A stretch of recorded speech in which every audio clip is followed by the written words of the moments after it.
we've heard from a lot of people who think that humanity is a lot older than we're led to believe, and I'm there, you got me. But there's still many different views of the alternative history world. Some think we've had periods of technology that rival what we have today. Some people think that we may have started on Mars. Some people think we've been educated or even engineered by an alien race. So there's many different thoughts on this. And just so we set the stage for the people listening, can you give us your perspective with a little overview of how you see humanity's timeline, if you wouldn't mind?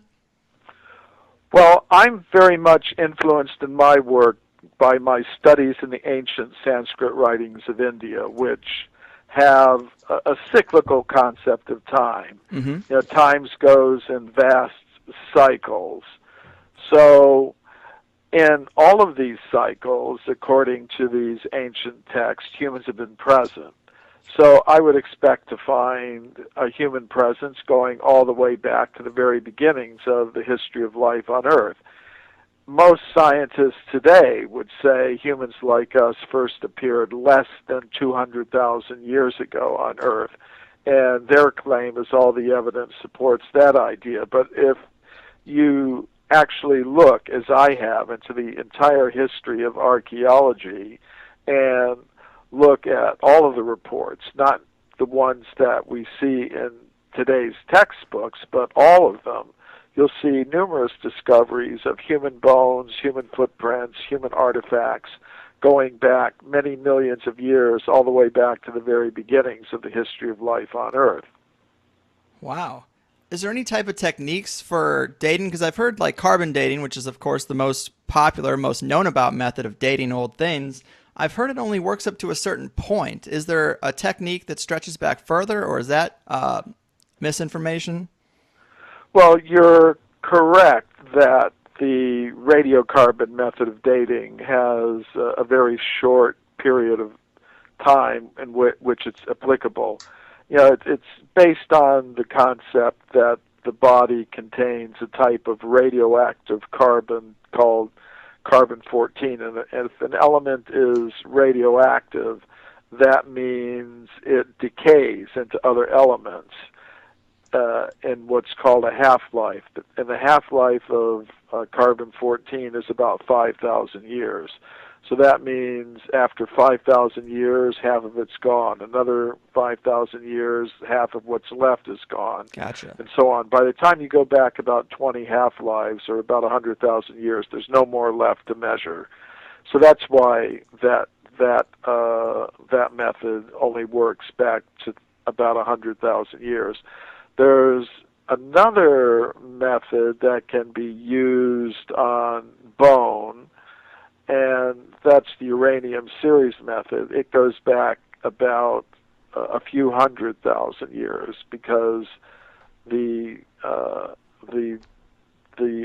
half-life of the radioactive elements is longer than the carbon half-life. So, but once you go back that far, there aren't any methods that will allow you to directly date human bones or any other type of bones. Therefore, scientists have to rely on dating of the age of the formations, the layers of rock in which bones and human artifacts may be found. So there are methods that radiometric methods that allow them to date layers of rock of different kinds. Mm-hmm. For example, there's the potassium-argon method, which is used to date volcanic types of rock. And that method can go back millions and millions of years. But you don't use it to date the object or bone itself. You use it to date the layers of rock in which objects are found. So, yes, there are different dating methods, and they are applied in different ways. Right on.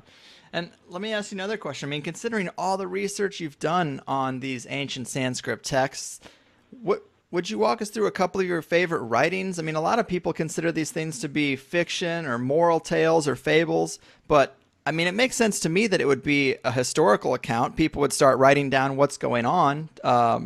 But what are some of your favorite stories that are really interesting about that that suggest maybe another technology or some type of other communication? Well, you're right. These writings contain historical elements. They contain philosophical elements. They contain all kinds of things. As far as descriptions of advanced technologies, I would say what I find most interesting is the descriptions of flying machines and spaceships. They're Mm-hmm. called vimanas. And there are many different kinds because the ancient Sanskrit texts say we live in a multi-level cosmos where the energies at the different levels are of different kinds. Some are more dense, some are more subtle energies. And there are descriptions of vimanas or spacecraft that operate in different energy fields. Some of them are made of ordinary metals like steel and iron, and others are made of more subtle energies. And there are descriptions of all different kinds. So I find that fascinating. I also find fascinating the descriptions of weapons resembling modern nuclear weapons. Yeah. The ancient Sanskrit texts describe a weapon called a Brahmastra. And if you look at the description, it said when it goes off, when this weapon goes off, it's as if you had millions of suns all gathered together in one place. It sounds very much like what occurs when you have the explosion of an atomic weapon.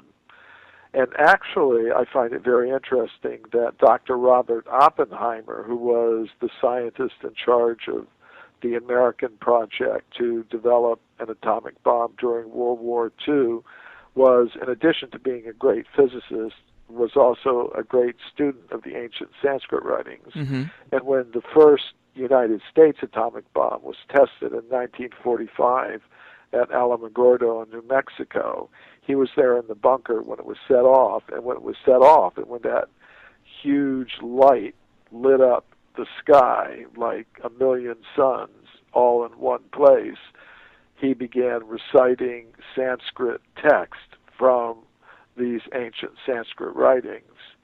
So I think that's pretty interesting. Yeah, I had heard that before, and I always thought it was fairly cryptic, what he said. And yeah, there definitely seemed to be some type of thing he was conveying that he wasn't really saying outright. Interesting guy he was. Now, there are a lot of cultures that have ancient stories or legends that involve mating with another race or hybridization with some type of otherworldly intelligence. I mean, do you consider these to be historic accounts, or is there some hyperbole there? Well, I think there can be some truth to these things because even in modern science, we're seeing some very unusual manipulations of the reproduction patterns of different animals. There are things like interspecies embryo transfer, where they'll transfer the embryo of a creature of one species into the womb of another species, and the mother will give birth to a creature that's not of her own species. And of course, there are hybrid plants, there are hybrid animals. So I, I'm, I'm, I'm not surprised by some of the accounts that we see in the writings of different ancient wisdom traditions that talk about celestial terrestrial hybrids. For example, the Sanskrit text, the Mahabharata, is a text that talks about these things. There are 5 heroes called the Pandavas. They were 5 brothers, and they were fighting for the cause of right and justice and truth on earth against the forces of darkness. And each of these 5 brothers, their mother was terrestrial, but their fathers were extraterrestrial beings, according to the accounts. So we see this in a lot of ancient wisdom traditions. Traditionally, the Japanese emperors are said to be descended from a terrestrial mother who mated with celestial beings. So we see this in a lot of different wisdom traditions, this idea of terrestrial, celestial hybrids. And I think it's the possibility of such things is definitely there. Yeah, man. I mean, there's just too many cultures that reference that kind of stuff, and also just being given knowledge by sky people. And it's kind of funny because even in religions, it's just weird because how would in modern times translating the difference between gods and aliens seems almost impossible because you're talking about people who came from the sky, more advanced, have more technology, and it's almost like a given that they were probably trying to describe some type of, or it's more down to earth to think they were trying to describe some type of real being than some kind of idea of a god. But Well, the way I look at it, I mean, I appeared in the series Ancient Aliens that aired on the History Channel over the past few years and is still airing. And my take on it is the two things aren't contradictory. I think there can be both things. really, One thing doesn't rule out the other. I think, yeah, there can be other human-like beings from other parts of the universe with more advanced technology, and I think there can also be higher beings from more subtle realms of reality that have also visited the Earth, perhaps with different purposes in mind. So I don't think that the idea of ancient aliens or ancient astronauts rules out the possibility that there could also be, in addition to those creatures, higher beings, gods, goddesses, some supreme conscious being. I don't think the two things are necessarily contradictory, but that's my take on it, and everybody's got to make up their own minds about these things. that's fair. Hey, Michael Adam here. I had a question. You kind of just answered it. You talked about multi-level cosmos, which kind of says to me multiple alternate dimensions we live in and the subtle energies within those. Would those account for ghost sightings and, some paranormal UFO sightings? I would say yes. Here's the way I look at ghosts. First of all, it means we have to understand what a human being is really made of.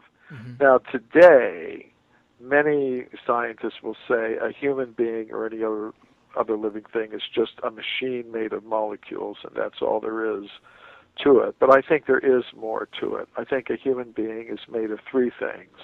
Ordinary matter, we have a gross physical body made of the chemical elements. But beyond that, I think we have a subtle body made of mind and intelligence, subtle energies, and in that subtle or astral body, sometimes we travel out of the body. And then beyond that, there is a conscious self. And there's evidence for this, that sometimes people have out-of-body experiences. So I think a human being is made of mind, matter, and consciousness.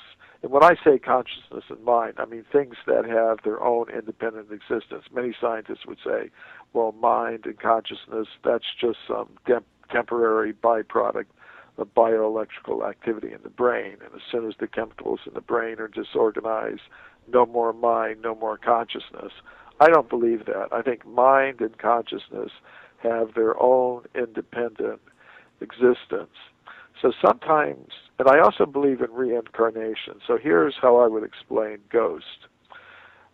Sometimes when a person dies, the normal process is their gross physical form dies, but the subtle mental body and the soul or the conscious self still exist.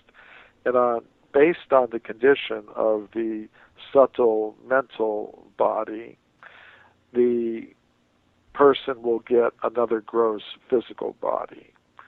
But sometimes what happens is a person doesn't get another gross physical body and they're stuck. The conscious self and the subtle mental body are stuck. And then they try to take possession of another gross physical body or manipulate things, move things around and stuff like that. So they get stuck on that more subtle realm. So, yeah, I think this idea of different energy levels or different dimensions of reality and different substances that make up what a living thing actually is does go a long way in explaining phenomenon such as ghosts and other paranormal phenomena. Yeah, I think that makes sense too. And I mean, of course, you're very much into Eastern spirituality, and I've dabbled with psychedelics. I know Adam has as well, but I think both of those things lead people to that similar place of examining consciousness as something closer to the core of what a person is rather than the three-dimensional body. And for people who entertain that possibility of being that internal energy manifesting itself in a three-dimensional reality to experience the world as this illusion of separateness, to bring it back to forbidden archaeology, it seems like such a powerful design, and to think that it would only exist on this planet for such a small amount of time, as the mainstream suggests, I mean, that seems like a waste of such a enormously complex system. I mean, you'd think it would exist on other planets for sure. Yeah, well, ideas are beginning to change a little bit, even within the world of mainstream science. I'm a member of the World Archaeological Congress, which is one of the world's largest international organization of archaeologists. And every 4 years, they hold a congress, a big meeting in a different city in the world. In the last couple of meetings that they've held, as part of their official conferences, they've had sections where they discuss extraterrestrial archaeology. In other words, what if we're not alone in the universe? What if when we go to other planets, archaeologists find the remains of other civilizations and things like that? And most countries, including the United States, at one time or another have funded what they call SETI, Search for Extraterrestrial Intelligence. Yeah. And now we're starting to see a lot of reports in the news about discoveries of planets, Earth-like planets orbiting suns and other solar systems and other parts of the galaxy. This is becoming very common. I just heard some reports just the other day in looking through the news reports.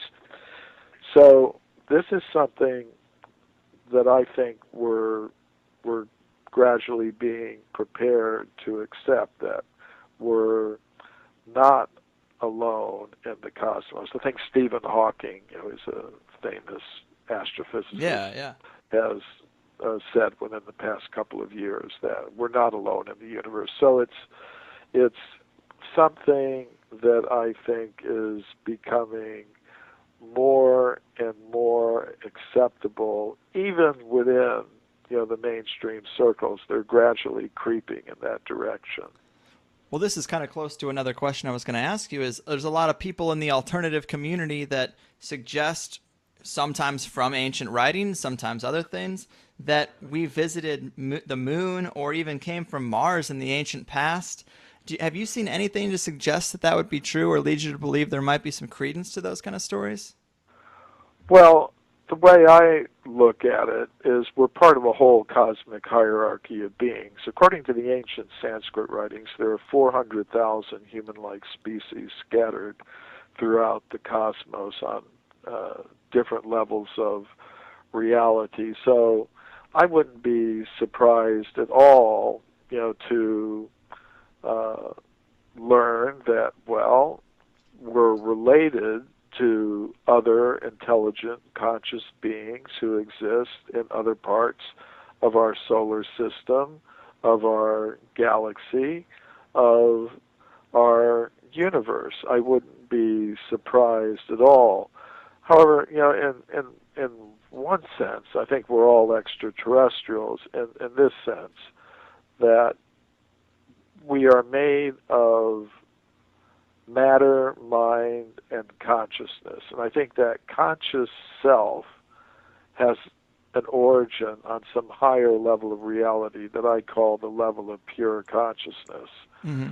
So I think, and that's beyond the material universes. So I think we're all, whether we're now existing in, as you were calling them, three-dimensional material bodies in, on the Earth or Mars or wherever, some planet orbiting some sun in some other solar system, whatever, we're all ultimately from the same place. We're all ultimately related to each other. And it's just under the influence of some very incorrect ideas about reality that we divide ourselves on this earth even into so many different competing groups. So I would kind of stress the unity ultimately of all conscious beings. And that makes sense too. So to bring this back down to earth, pun intended, and talk about archaeology, outside of these ancient texts and old oral traditions, I mean, are there any major archaeological finds or structures that you'd consider to throw the biggest wrench in the conventional ideas about our human history? Oh, there are hundreds Numerous. of such cases. They were enough to get a, I mean, my book, Forbidden Archaeology, is 900 pages long, and it's Yes. full of hundreds of cases of like that.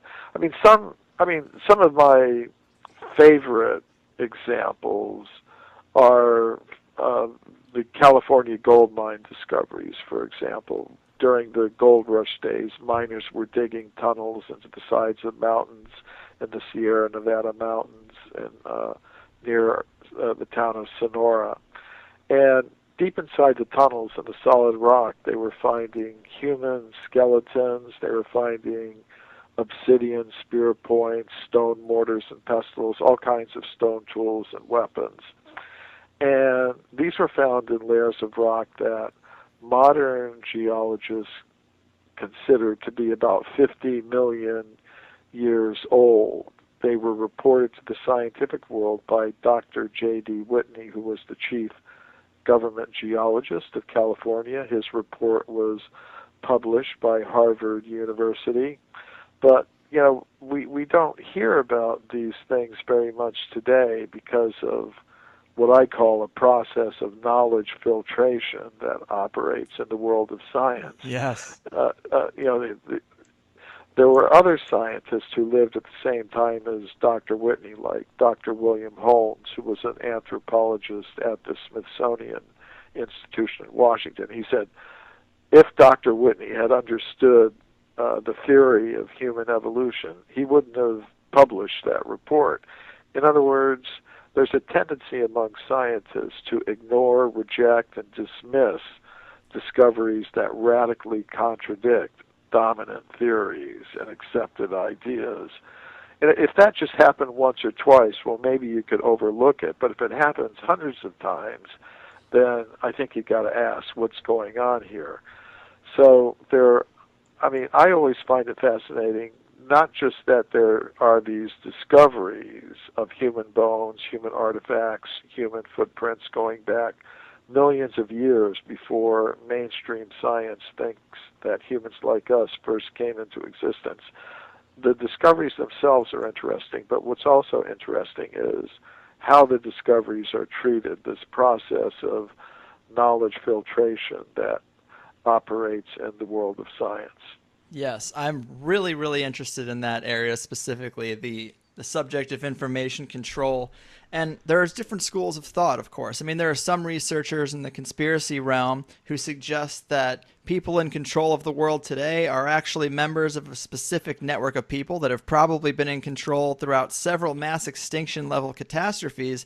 And then they keep this information very close to the chest and put forth structures where they will remain on top of the pyramid, and that this goes on for centuries and centuries with certain families and bloodlines. I mean, and that is far out stuff. For a lot of people, that just seems like way too hard to believe. But sometimes when I see this type of information filtration, I'm like, is it just the ego of people who've been studying this for a long time? Or are there established institutions funded by these very families that make sure that the information fits inside a certain parameter? And if it doesn't, they just dismiss that. I mean, do you think that's a possibility that you entertain, or is that just too far off the reservation? I entertain all the possibilities. I think there could be multiple things going on. Right. I mean, I think in some cases it's just human nature operating. You know, for example, if I love somebody and somebody tells me something bad about the person I love, I don't want to believe it. I may even become a little angry at the person who speaks these things. So I think some scientists are like that. They're just very much in love with their theories. When they hear something that goes against it, they just naturally respond in a protective way to what they deeply believe and love. I think there are other elements involved as well. I think power can be an element in this. You know, we see that people who have power, particularly those who have monopoly power, don't like to give it up. And for centuries, there's been a group of scientists who have gotten a monopoly in the scientific institutions and education systems. And they're putting forward very materialistic conceptions of who we are and where we came from. Yep. And that gives them a great deal of control over human society, because the goals and values that we have are to a large extent determined by our concept of self. You know, for example, if I think I'm an American man, that's how I behave. So if you can define people's existence, so you tell them you're a machine made of matter in competition with other machines made of matter for survival, then that has the effect of causing people to think that to produce and consume more and more material things is the main purpose of human life. Yeah. So they do that. That generates huge amounts of wealth that flows in an unfair way into certain pockets, and there are a lot of interests in society, financial interests, political interests, other interests, that want to see that continue. They don't want to see people get distracted from that. Like, if people had a different concept of self, I'm a being of pure consciousness that's temporarily here in this world of matter, and I should be putting trying to satisfy my material needs in the most simple, natural, and efficient way possible, while putting most of my human energy into developing the resource of consciousness and elevating it back to its original pure state. That would be very bad in terms of because people would be spending less time and energy producing and consuming more and more material things. That would be very bad. Yes, it would. For those who want to keep people absorbed in producing and consuming more and more material things to the exclusion of every other type of human value and purpose. So I think, yes, there are groups of people that want to keep certain ideas intact because it keeps people focused on material production and consumption, which generates wealth for corporations, financial institutions, and governments, and nobody really wants to rock the boat. Right. Yeah, I think that's a brilliant breakdown. I mean, I've also often thought about that. These types of ideas, they unite people. Which makes war tougher. It makes having sweatshops That tougher. Um, absolutely right. our number one tool against an oppressive elite is our numbers. So if you keep us separated, we're not going to realize that power. We might not realize that it bothers us to have people in other countries making our stuff for pennies on the dollar, and then we might not get together and stand up to this power. So yeah, I think that's pretty powerful stuff. Yeah, I think there are basically two types of conscious uh, beings in the universe. One type is trying to get more and more deeply involved in domination, controlling, and exploiting matter in competing groups, Mm-hmm. and therefore we see conflict on all levels of human society: conflict among individuals, conflict among races, conflict among classes, conflict among nations, conflict among religions. You just see it. But there's another type of person, conscious being, who's thinking, I am a being of pure consciousness. I'm not just a machine made of matter in competition with others for survival. We're all beings of pure consciousness. We're all related to each other. No use in dividing ourselves into so many competing groups. And let's try to satisfy our material needs in the most simple, natural, and efficient way possible. And that would reverse a lot of the environmental degradation that we see around us. It would stop a lot of the wars and conflict that we see going on around us, and it would be better for people Yeah. overall. But Yeah. but and I think the kind of world we live in kind of depends upon the balance between the two types of people and who's dominant. So Right. in the world the way it's set up now, those who are into the domination, control, and exploitation, and divisions, and competition, and conflict, they've got things set up for their purposes. Yeah. And those of us who are trying for something else are kind of on the margins at this point. I agree with you. To bring this back to the ancient past, some people suggest that there are many types of natural energy forces that we ignore or have been suppressed in our pursuit of oil and coal and nuclear and all these incredibly risky or dirty technologies. And it is easy to glorify and romanticize the past, but do you think there was ever a time where we may have had a more sophisticated and technologically advanced society where the balance was tilted more in the favor of probably what you or I would like in a society? Yes, I think that is true. And of course, we have to consider, what do we mean by advance? Advance could mean simple living, high thinking. That's you true. know. Yeah. If we look at the people who down through history whose reputations have survived, they tend to be spiritually minded people who were manifesting values like that. The Buddhas and the Christ and the avatars and things like that. They were representing this other point of view. So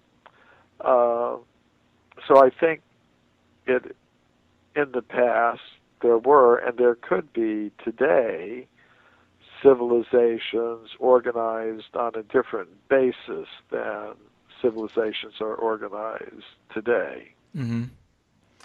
Now, another. I think a lot of our modern technology is attempts to reproduce abilities people once had naturally. Yeah. I think people have abilities, like there's telepathy and remote viewing and things like that.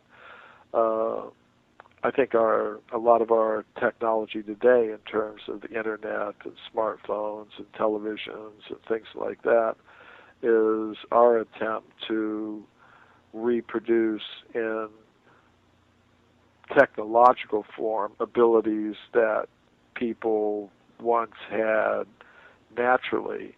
And not only do we try to reproduce natural psychic abilities that people have in technological devices, we try to do it in a way that makes them marketable, Yeah.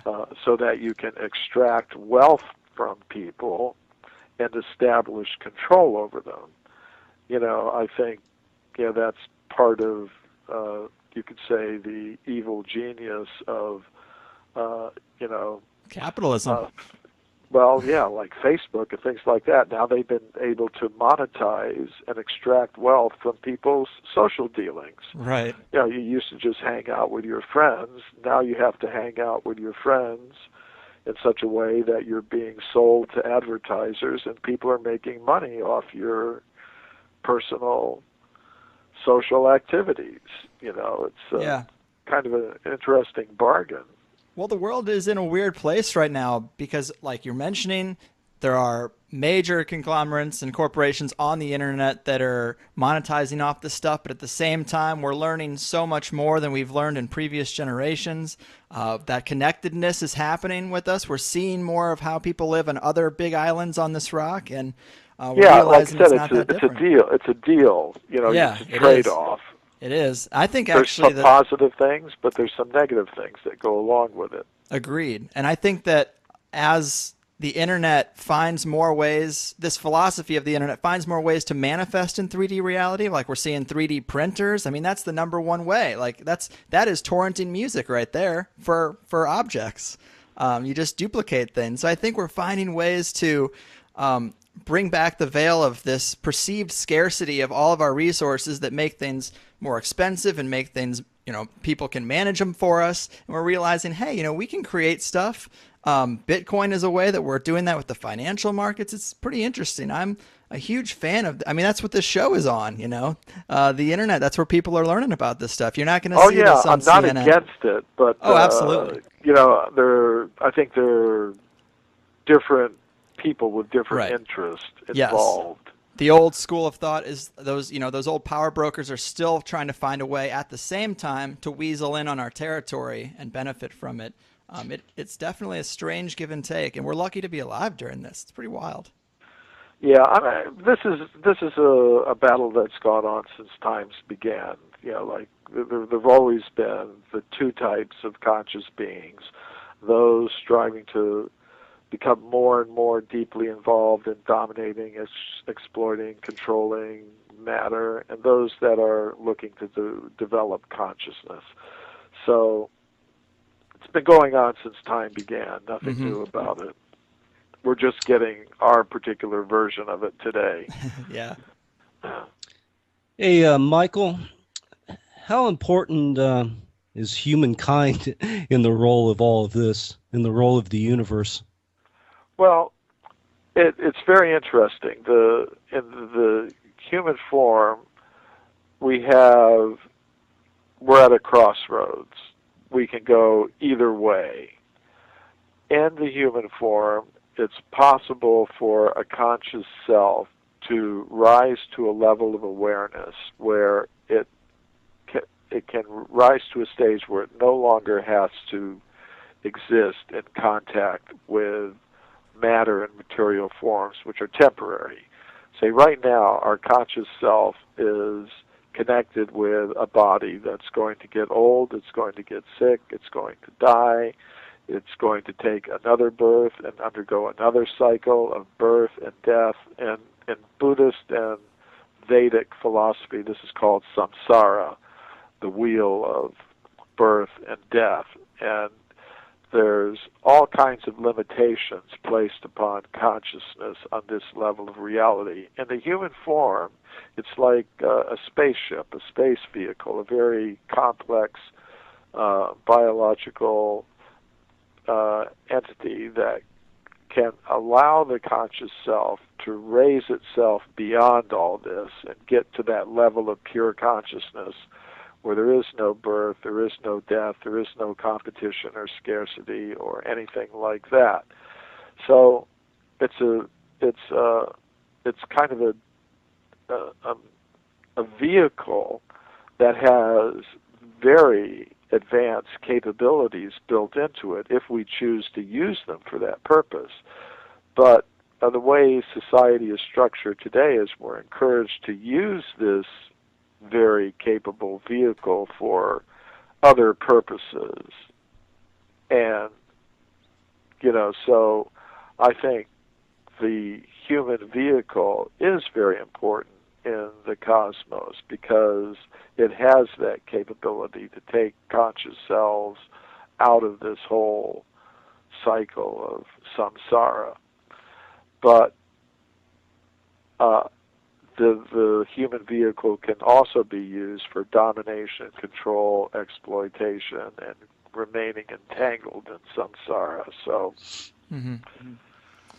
Man, another thread I wanted to pull with you just for fun are there's these stories that I'm fascinated with, these stories of giant skeletons. But whether or not there's a cover-up on this stuff or not, it seems really hard to get any kind of proof or valid information for these sources. I mean, do you think that's a credible thing? Do you entertain the idea of these ancient giant skeletons, or do you think that that's kind of a hoax? Well, I think that in the past, large-sized humans did exist. And even as part of ordinary science, that before 5 or 10,000 years ago, most living things were bigger than they are today. The animals were bigger, the plants were bigger. I live in California. You go into the Sierra Nevada mountains, you can see the California redwood trees, and they're huge. Some of them are over 300 or 400 feet tall. The trunks are so big, sometimes they make roads that go through the trunks of these trees. They're amazing. They're actually the largest living things on Earth, and some of them are over 5,000 years old. So I think they're kind of a holdover from that earlier time when things were bigger than they are today. So I think there were large-sized humans who existed in the past, but one has to be careful about it. I mean, you see a lot of photographs circulating on the web but they generally turn out to be, Photoshop hoaxes, and sometimes you can really identify them. There was a very famous one that was circulating all over the web. It's still circulating for many years. Shows us this huge skeleton, maybe 40 feet long, human, in the ground, and there are little scientists, archaeologists around it digging. So I kind of noticed from the bones of the skeleton, you can see the shadows, and from the shadows you can tell where the sun was. The sun was high and to the rear. Now behind the huge skull of this creature, there was an archaeologist standing, and with a shovel in his hand. And according to where the sun, the light source was, he should have been casting a shadow across the skull. But he wasn't. So that kind of tipped me off. This is a Photoshop job, and somebody just wasn't careful enough in doing what they're doing. But I think there is evidence that you have to search it out very carefully. But I think there is evidence that giants were existing. And one of the interesting discoveries that was reported in scientific journals starting in France in the latter part of the 19th century, there were some discoveries made at a place called, trying to remember what it was called Castelnau in France. It's a place near the town of Montpellier in France. There was a a French archaeologist named Georges de la Pouge, and he found, and they're photographs of these bones in scientific journals. He found arm bones and leg bones that were human, and the leg bone was a femur or a thigh bone. And if you have a measurement of how big a thigh bone is, you can, physical anthropologists can tell you how big the human would have been that had a thigh bone of this size. So they determined the creature that had this particular thigh bone of this particular length must have been over 11 feet tall. So, wow. so I think there is some.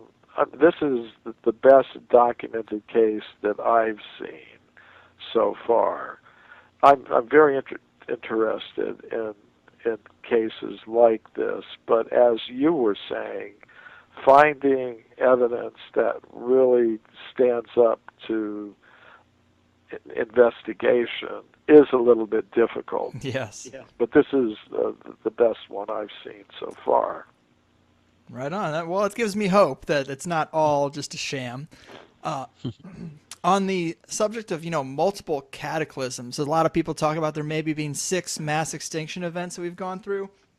A huge theme in these ancient writings seems to be a worldwide flood event. I mean, do you think that might have been the last of many major disasters that we've had to overcome? Well, yes, and it's interesting. If you look, say, in the ancient Sanskrit writings, they talk about vast cycles of time, and one of the units of these cycles is called the kalpa, or the day of Brahma. It lasts for about 4,320,000,000 years, and it's divided into subcycles called manvantars that each last about 300 million years. And according to the ancient Sanskrit calendar, we're now in the middle of the 7th manvantar of the current kalpa that we're in. So if we're in the 7th manvantar, that means there have been 6 manvantar cycles before us in this creation cycle. And according to the ancient Sanskrit text, between each manvantar there is a devastation involving a flood, which wipes out life on Earth.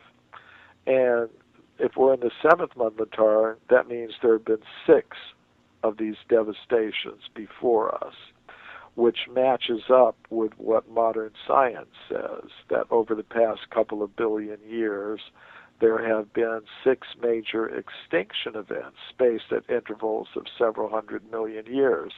So it's kind of interesting that there are parallels between what modern paleontology says and what some of these ancient wisdom texts say about the history of life on Earth and the repeated catastrophes that have taken place. Now, this gets back to the multi-level universe that I was talking about.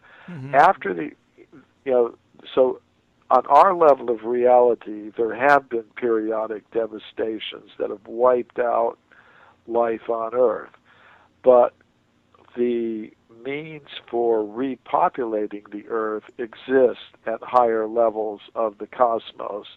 It's like now many people are into what they call cloud computing. Yes. Which means that you keep your files and your programs on some server up in the cloud, as they call it, which means that if your smartphone or computer gets destroyed or damaged, you can always get another device and download your pictures and songs and files and programs, which are kept up on the cloud. So I think a similar thing operates in the universe. Things can get destroyed on this level of reality. Modern science admits there have been these big extinction events. The ancient wisdom traditions talk about them as well, huge devastations that take place and wipe out life on Earth. But higher beings at that higher level of reality have the means and the resources to repopulate the earth when that happens. And I think that has happened repeatedly. Yeah, that's a really interesting concept. I mean, that's kind of like how genetic memory works.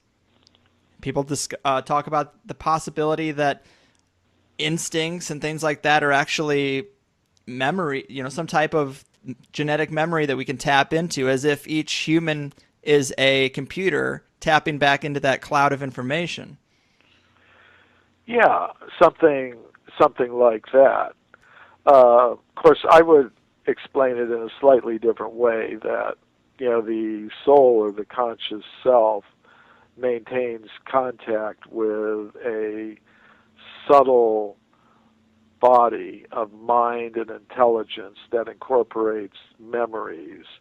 So in one lifetime, a whole group of memories would be imprinted in the mind and intelligence. And when, at the time of death, the soul leaves the body, it goes with the subtle body of mind and intelligence, so that over many, many lifetimes it accumulates. In other words, in our minds today, there are memories not just from this lifetime, but memories from perhaps many millions of lifetimes that we've existed on this planet, in human bodies and plant bodies, animal bodies, so that sometimes we have memories of things that just didn't occur in this life, or in dreams these things may come out. We may see things or hear things or experience things in dreams that we really can't trace to anything that's happened to us in this life. Or many people often have the experience of meeting someone that they've never met before in this life, but still they feel some relationship with that person, some strong connection with that person. I would say it could be either a memory from a past life, that we were connected with this person in a past life, and now we're reestablishing that connection in this life. Or sometimes people have these deja vu experiences. They go to a place they've never been to in this life, but they feel they've been there before, perhaps in a past life. So I think we do tap into a whole reservoir of memories and experiences that is not limited to our present experience in this body and this lifetime. Yeah, it's fascinating stuff, and it's a wonder why people today would rather watch football than explore those weird things about life. But I wanted to ask you another question about cataclysms. There seems to be like a lot of oral traditions, or at least a couple, where people talk about other types of global catastrophes other than a flood, particularly asteroids. Do you think that there's been times where, there's been some type of impact that has wiped out huge amounts of humanity, but yet little pockets have survived to pass on those type of oral stories?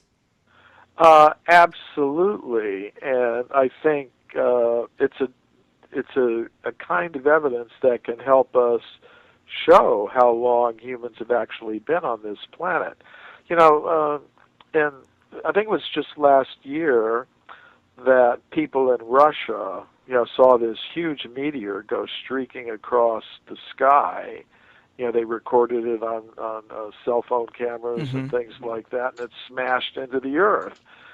I think people have been witnessing such things for thousands, even millions of years, and it's recorded in some of their legends. There's some interesting cases in Australia where scientists have located impact craters, places where asteroids or comets or meteors have smashed into the earth and left craters.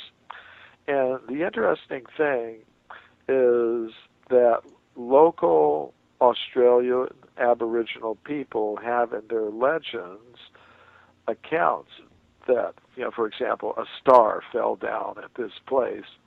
Now, what's really interesting is that scientists have been able to date these craters. There's one at a place called Wolf's Creek in Australia, in central Australia. And according to geologists, it's 300,000 years old. But the local tribe of Australian Aboriginal people that lives near there has legends about a star falling and hitting the earth. And that would tend to indicate that people saw this 300,000 years ago and kept it in their legends. Now, according to modern science, the human species, humans of our kind, are less than 200,000 years old, and they think the first humans came to Australia about 70,000 years ago. But there's this 300,000-year-old crater, and Australian Aboriginal people have legends about a star falling and making it. I take it as evidence that humans existed long before scientists now believe. There's another crater, impact crater, in Australia at a place called Goss's Bluff. And it's millions of years old, and the local people have a legend about how a star or celestial object fell at that place, making it, which indicates to me that people were existing millions of years ago to observe these things. At least that's the way that I look at it. Mm-hmm. Yeah, man. It's so exciting when ancient legends and modern science cross paths. That's that mysterious sweet spot that I love to hit.